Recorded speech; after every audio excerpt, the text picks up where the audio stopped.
1965, Mitchell was already planning the next Corvette and refused to let the Cobra's venom stop him.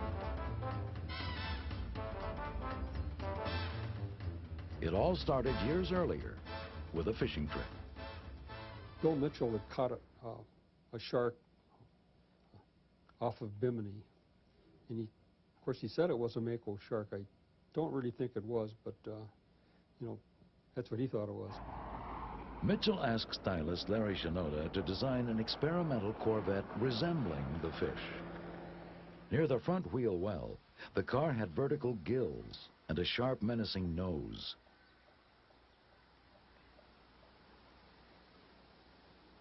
But the paint department couldn't duplicate the shark's color scheme. The styling paint shop couldn't match it. They tried and tried. They finally came over to the warehouse and they borrowed the shark.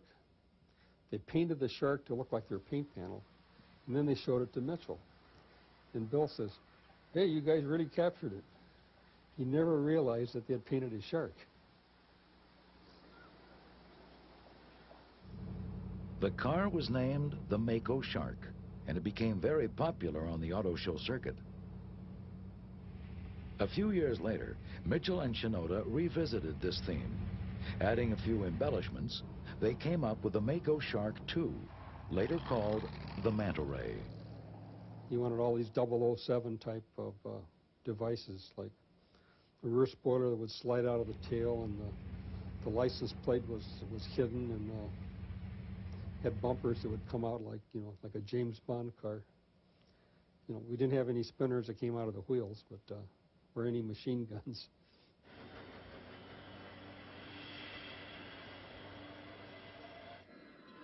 The Mako Shark 2 got compliments from around the globe. Critics in New York, London, Paris, and Turin all liked the unusual style. This concept greatly influenced the Corvette's next generation. Mitchell was pleased. It's my personal taste. I have 1,600 designers, but sometimes you like to do one yourself, you see. And this is the thing I like.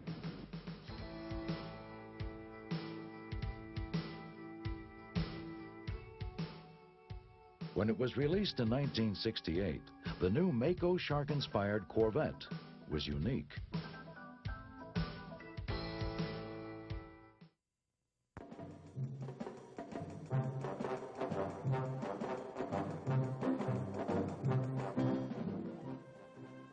This new GM experimental idea car is not for sale, and probably never will be as such.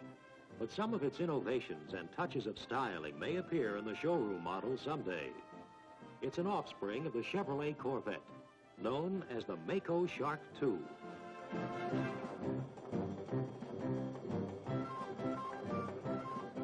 And its distinctive coloring, shading from deep blue at the top to light gray underbelly, simulates that of its deep-sea namesake. Developed at the Tech Center, the car is piloted by Carol Roth, attractive enough to be a model, but actually a Chevrolet staff member. William Mitchell, GM Styling Vice President, briefs Carol on some of the Shark's many unique features. A top that raises at the touch of a button for easy entry and exit. A new 427-inch Chevrolet V8 with a 3-speed Hydromatic. A vacuum-operated gas filler cap, controlled by a release on the instrument console. The engine can be serviced for oil and water through 2 round ports, flush with the top of the hood. All controls are at the driver's fingertips. Direct digital instruments are easily read. Drum-type controls for the AM/FM radio, and all switches are either recessed or flush to provide greater safety. The steering wheel tilts, and since the seats are solidly anchored, the foot pedals are adjustable. It's an extraordinarily safe car that anyone can drive, and Mr. Mitchell is keenly interested in everyone's impressions. The best way to find out is a trial run.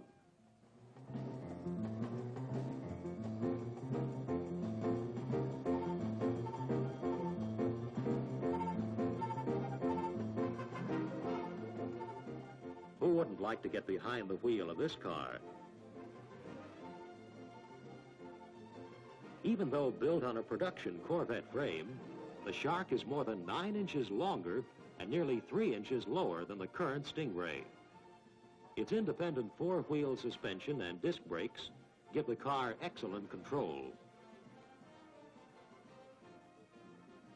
At night, its 6-unit iodine quartz headlights can flood the road with more illumination than any lighting system now allowed on the highways. Cornering lights linked to the turn signals are recessed in each front fender behind louvers. This is a car that is confident, poised, and every bit as capable as it looks. An unusual safety feature is a pair of retractable stabilizing flaps at the rear. In the up position, they make use of the air flow over the body to put more load on the rear wheels for better traction. Featured in the fastback design are remotely controlled louvers that can be opened for ventilation and visibility to the rear.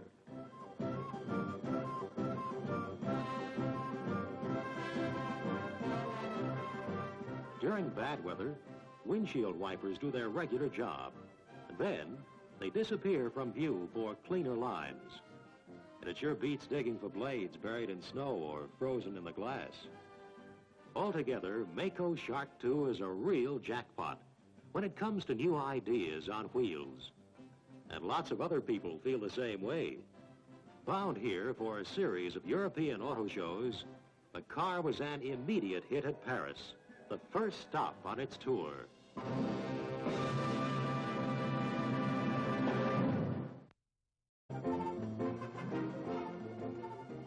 Who wouldn't like to get behind the wheel of this car?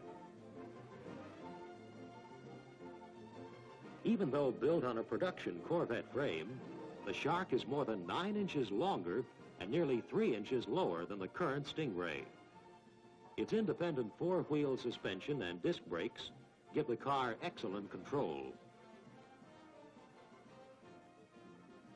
At night, its 6-unit iodine quartz headlights can flood the road with more illumination than any lighting system now allowed on the highways. Cornering lights linked to the turn signals are recessed in each front fender behind louvers. This is a car that is confident, poised, and every bit as capable as it looks. An unusual safety feature is a pair of retractable stabilizing flaps at the rear. In the up position, they make use of the air flow over the body to put more load on the rear wheels for better traction. Featured in the fastback design are remotely controlled louvers that can be opened for ventilation and visibility to the rear.